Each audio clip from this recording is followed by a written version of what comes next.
Parliament పరిధిలోని అన్ని ప్రాంతాలకు అందుబాటులో ఉండే మన రాయచోటిని జిల్లా కేంద్రం చేసుకునే ఉద్యమంలో పాలు పంచుకుందాం. ప్రభుత్వ కార్యాలయాలకు అవసరమయ్యే తాత్కాలిక భవన వసతి పుష్కలంగా కలిగి ఉన్న మన రాయచోటిని జిల్లా కేంద్రంగా చేసుకుందాం. అతి తక్కువ వర్షపాతం కలిగి అత్యంత వెనుకబడిన మన రాయచోటిని జిల్లా కేంద్రం చేసుకునే ఉద్యమంలో మనమూ ఉందాం. ప్రభుత్వ కార్యాలయాలకు అవసరమయ్యే భూమి ఒక్క సెంటు కూడా కొనక్కర లేకుండా పట్టణం చుట్టూ వందలాది ఎకరాల ప్రభుత్వ భూమి ఉండే మన రాయచోటిని జిల్లా కేంద్రం చేసుకునేందుకు ఉద్యమిద్దాం. ఉదాసీనత వద్దు మిత్రమా. ఈ దఫా మిస్ అయితే మళ్లీ మన ఊహల్లో కూడా జిల్లా అనే పదం రానే రాదు.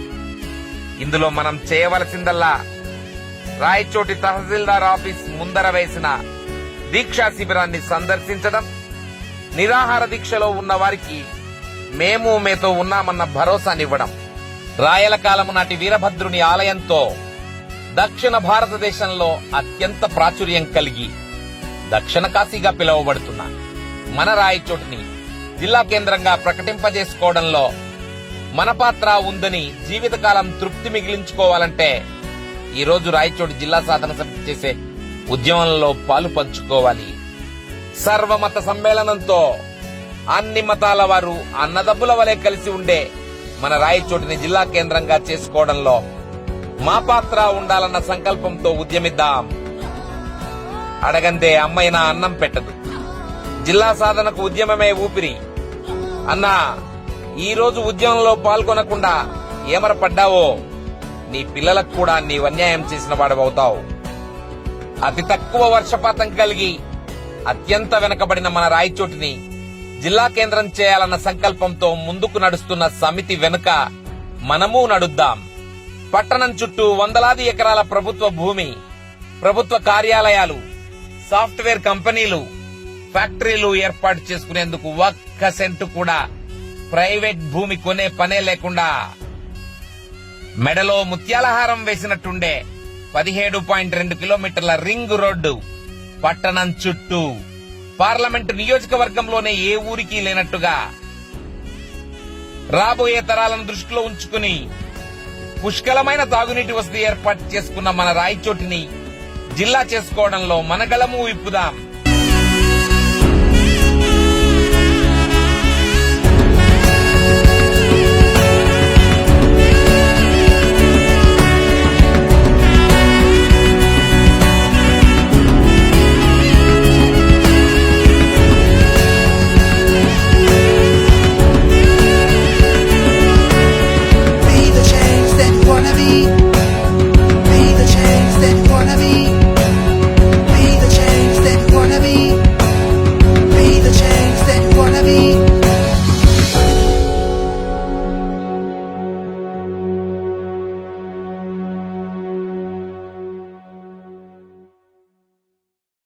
ఒక కన్ను అయితే రాయచోటి ఒక కన్ను అని చెప్పి అదే విధంగా ఆయన నిరూపించుకున్నారు కూడా. రాయచోటికి 3,000 కోట్ల రూపాయల అభివృద్ధి పనులు మాకు ఇచ్చినారు.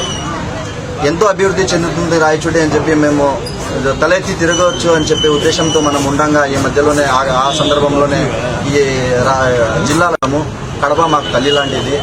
అలాంటి కడపను వదిలేసి మమ్మల్ని రాజంపేటకి తల్లిగా చూపిస్తారంటే మనం ఒప్పుకుండేది ఉండదు. మనం చేసే ప్రత్యేక జిల్లాగా రాయచోటిని చేయాలి. లేకంటే మాకు దీనికి మీరందరూ ప్రభుత్వం వరకు తీసుకుని వెళ్ళి రాజంపేట జిల్లా చేస్తారని చెప్పి పార్లమెంటు నియోజకవర్గం కాబట్టి చేస్తామంటున్నారు. రాజంపేటని జిల్లా చేసుకోండి, మదనపల్లిని జిల్లా చేసుకోండి, పీలేరుని జిల్లా. సున్నితమైన మనస్తత్వం గల రాయచోటి ప్రజలంతా ప్రభుత్వం వైపు సంవత్సరాల నుంచి నిలబడి ఉన్నాము. వైఎస్ఆర్ పార్టీకి ఎంతో మన రాయచోటి ప్రజలంతా అండదండలుగా నిలబడి ఉన్నారు. అయినా కూడా మాలో కంగారు ఏమంటే రాజంపేట జిల్లా చేస్తారని చెప్పి, రాజంపేటలో తీసుకుని పోయి రాయచోటిని కలుపుతారని చెప్పి మాకు 4 గంటల సమయంలో కడపకి వెళ్తున్నాము. ఉండేది విశాలమైన ఘాట్ రోడ్డులోనే ఎన్నో ప్రమాదాలు జరుగుతూ ఉంటాయి. రోజు పేపర్లలో చూస్తూ ఉన్నాము. అలాంటిది రాజంపేట జిల్లా చేసే ఆ భయంతో మేము రాజంపేటకి వెళ్ళము కూడా అని చెప్పి ఈ సభాముఖంగా మనం తెలియజేసుకుంటున్నాము. అలాగే రాయచోటిలో లేని వసతులు అంటే మేము మా ప్రభుత్వంతో పొట్లాడి అయినా మేము జిల్లా సాధించుకుంటున్నామని చెప్పి ఈ సభాముఖంగా తెలియజేస్తున్నాం.